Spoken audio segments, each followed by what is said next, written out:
तो Lord Wellesley जो British governor general बन के आया ब्रिटिश ईस्ट इंडिया कंपनी का, उसने इस जो कुछ इनिशियली कर रहे थे अंग्रेज, उस काम को उसने थोड़ा व्यवस्थित रूप से करना शुरू किया और बाकायदा इसको एक सहायक संधि या सब्सिडरी अलायंस का उसने नाम दिया।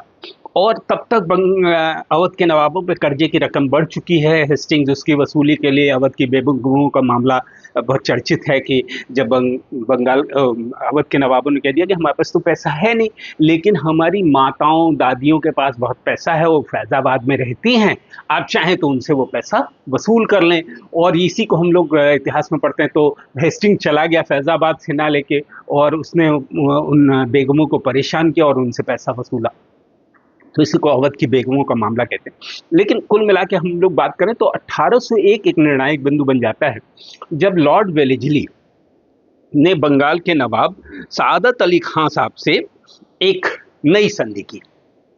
और इस संधि के हिसाब से 3 बड़े जिले, यानी करीब आधा अवध का राज्य अंग्रेजों को मिल जाएगा, चूंकि वो ब्रिटिश सेनाओं के खर्च पे जो रकम देनी थी वो दे नहीं पाए और वो ब्याज समेत बढ़ता हुआ काफी बड़ी रकम बन गई। तो अब ये तय होगा कि ये आधा राज्य ले लेंगे और इससे मिलने वाले भू राजस्व से वो लोग अपने सेना के खर्चों की भरपाई करेंगे और जो नवाब के ऊपर बकाया है वो रकम भी। तो अब ये किया गया और इसके तहत रुहेलखंड, गोरखपुर और इलाहाबाद के जिले अंग्रेजों ने अवध के नवाब से ले लिए और बदले में उन्होंने अवध के नवाब की सुरक्षा की जिम्मेदारी बाह्य आक्रमण और आंतरिक विद्रोह दोनों से ले ली।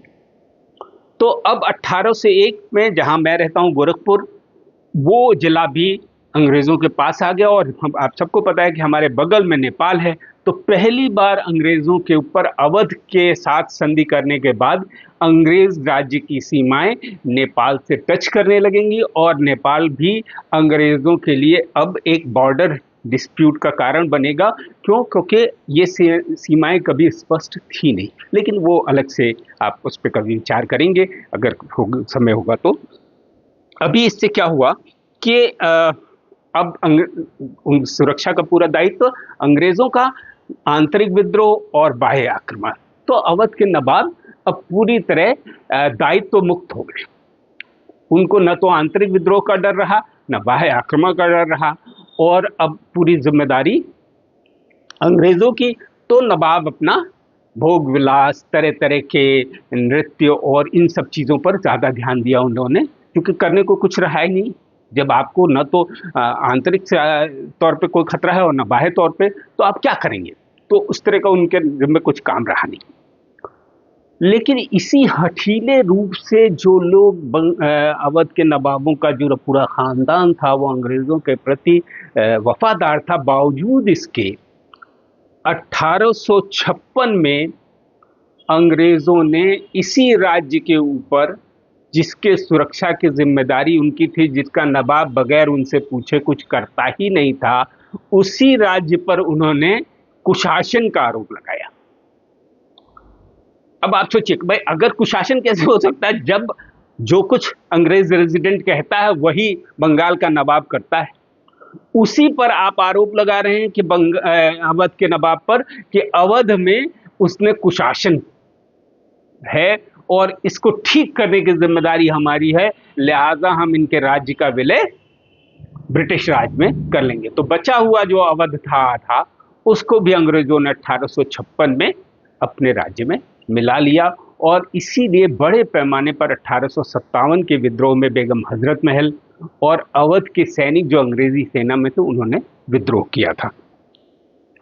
अवध के जो डॉक्ट्रिन ऑफ लैप्स के तहत 1856 में इसको लिया गया था और गिरफ्तार करके वहाँ के नवाब वाजिद अली शाह को अंग्रेज़ों ने कलकत्ता भेज दिया।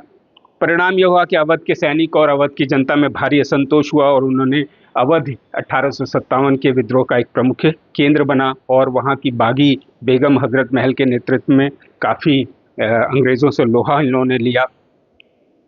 अब हम लोग बढ़ते हैं कि अवध के बाद जिस राज्य की बात हम करेंगे वो है हैदराबाद। हैदराबाद को पता है कि हैदराबाद जो है वो एक बहुत बड़ा राज्य था और आज़ादी के बाद तक हैदराबाद राज्य का अस्तित्व था।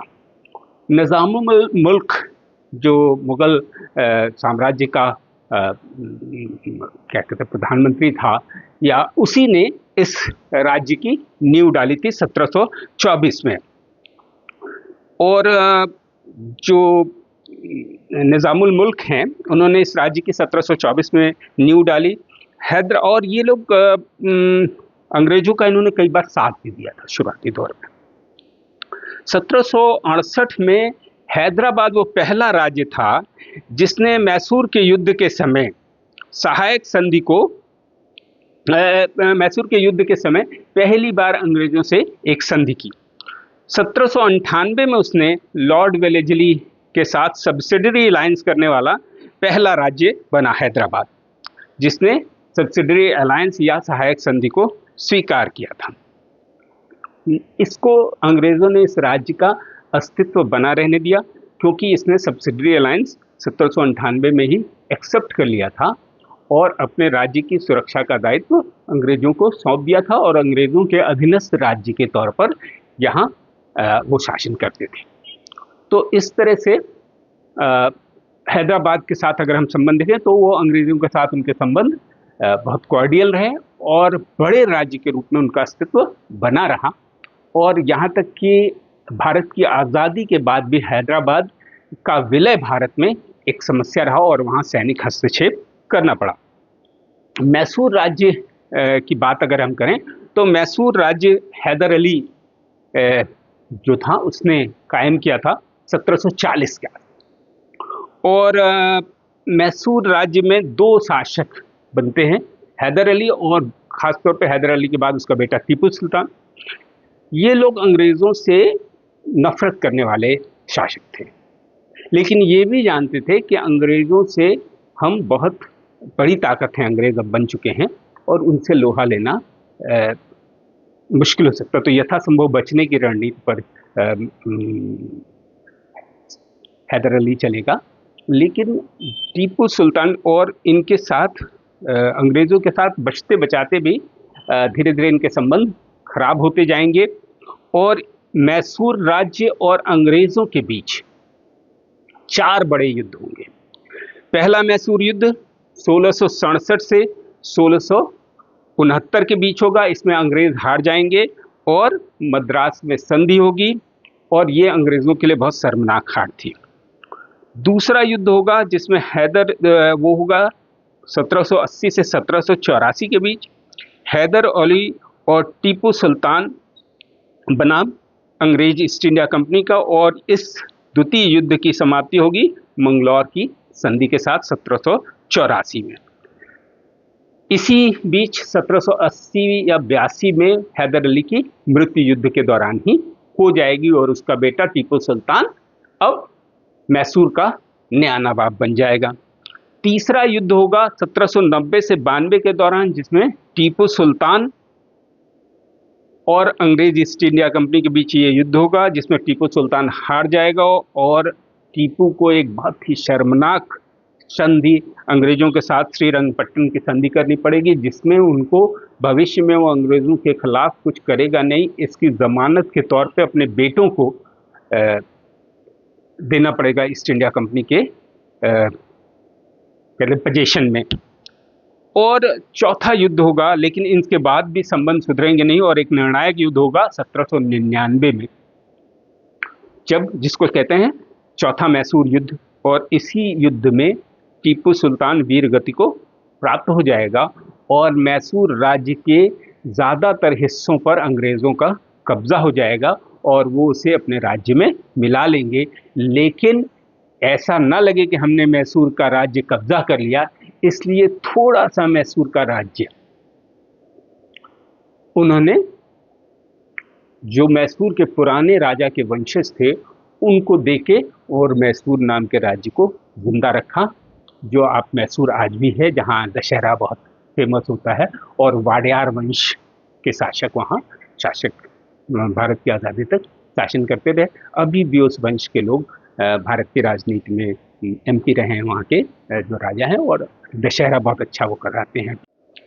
देखिए अब ये वीडियो जो मैं बना रहा हूँ ज़ाहिर तौर पे अपने विद्यार्थियों की गुजारिश पे मैंने बनाया है, और मैं चाहता हूँ कि अगर आपको अच्छा लग रहा हो तो मेरी अब सीधी तो विद्यार्थियों तक पहुँच नहीं है, तो हमारे विद्यार्थी या वो विद्यार्थी जिन्हें ये वीडियो अच्छे लग रहे हैं, उनका ये दायित्व होता है कि वो इस वीडियो को ज़्यादा से ज़्यादा शेयर करें, चैनल को सब्सक्राइब करें और अपनी टिप्पणियों से मुझे ज़रूर बताएं कि उनको और क्या जानकारी चाहिए। धन्यवाद।